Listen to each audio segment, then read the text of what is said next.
작가 이여영입니다. 오늘 시간은 요즘 영화 트렌드 얘기해볼까 하는데요. 얼마 전에 저도 우리나라에서 만든 영화 한 편을 봤습니다. 워낙 인기가 있던 영화였는데요.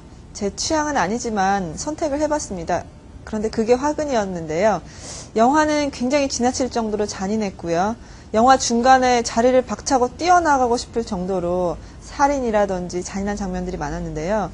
그런데 놀라운 것은 저와 함께 보는 다른 관객 대부분은 굉장히 열광적인 반응이었습니다. 그분들은 한결같이 멋지다, 멋있다 이런 탄성을 내지르고 있었는데요.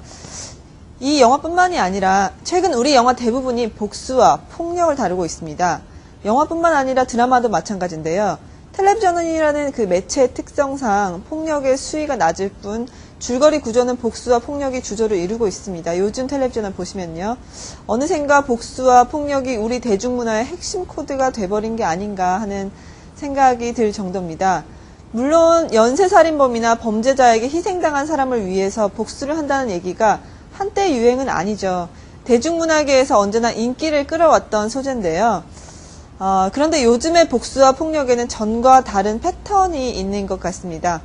우선은 당한 것보다 더 강력하게 보복한다는 점이고요. 또 당한 만큼 되돌려주는 것으로는 성이 차지 않는 모양인지 또 최근 우리 영화의 폭력성 논란이 전례 없이 고조된 것은 이 패턴과 관련이 있습니다. 보복을 위한 폭력을 지극히 아름답게 묘사한다는 점이 또 하나의 특징인데요. 원빈 씨 나오셨던 그 아저씨만 봐도 알 수 있죠. 잘생긴 주인공이 사랑하는 이의 복수를 위해서 나서게 되면 그 사람의 불법이나 잔악무도함이 또 아름다움으로 바뀌기도 합니다. 우리 대중문화가 복수와 폭력에 빠진 이유는 뭘까요? 쉽게 답할 수 없는 문제라는 생각이 들었는데요. 박찬욱 감독의 복수 3부작 시리즈는 다들 아시죠? 복수는 나의 힘, 올드보이, 친절한 금자씨.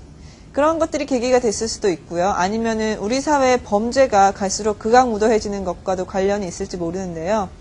크게 보자면은 복수가 용인되고 또 폭력이 절실해지는 우리 사회 상황과 밀접한 관련이 있을 것 같습니다.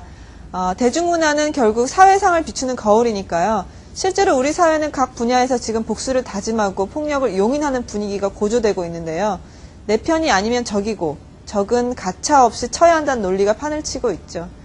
그런데 이 복수와 폭력을 권장하는 우리 사회가 간과하고 있는 점이 하나 있는데요. 복수와 폭력은 더 강한 복수와 폭력을 부르는 악순환을 초래한다는 사실입니다. 그러나 또 다행인 것은 한 사회에서 복수와 폭력의 강도가 더 심해질수록 그에 반해서 관용과 화해를 부르짖는 목소리 또한 높아지게 마련이라는 점인데요.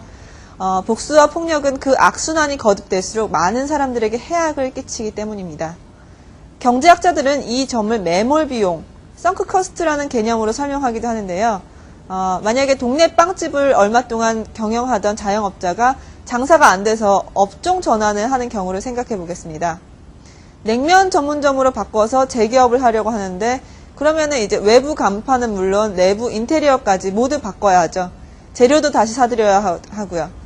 냉면 전문점 개업 여부를 고민할 때 동네 빵집을 한 대 들어갔던 돈을 고려해야 할까요? 해서는 안 될까요? 보통 사람들은 당연히 고려를 하게 되죠. 빵집에 들어간 돈도 비용이니까 이제 돈을 웬만큼 많이 벌지 않아서는 안 된다. 그러나 경제학적으로는 빵집 비용을 감안하면 안 된다는 것이 정답입니다. 그것은 이미 발생한 비용이고요. 또 어쩔 수 없는 비용입니다. 냉면 전문점의 개업 여부는 새로운 시설을 갖추는 데 드는 비용과 개업 이후에 발생할 수 있는 순이익만을 비교해서 결정해야 하는데요. 빵집에 들어간 비용은 이제 매몰 비용이 되는 거죠. 요즘 이제 젊은이들의 연애사에도 이 매몰 비용을 설명할 수 있는데요. 누군가와 오랫동안 만나고 나면 많은 시간과 돈, 에너지가 들게 마련이죠. 그게 아까워서 별로 사랑하지도 않으면서도 헤어지지 못하는 경우 아마 여러분들도 많이 겪어보셨을 텐데요. 매몰 비용을 고려한 비합리적인 결정이죠. 그런데 막상 헤어지고 나서도 상대방에 대한 증오의 감정 때문에 쉽게 마음의 정리를 하지 못하는 경우가 있는데요. 심지어 새롭게 만난 상대와의 관계에 악영향을 끼칠 때도 있죠. 이때는 증오의 감정 자체가 매몰 비용입니다. 이것 또한 미련한 처사가 되겠죠. 우리 영화에 나타난 보복과 폭력의 트렌드라고 하기에는 좀 어폐가 있는데요.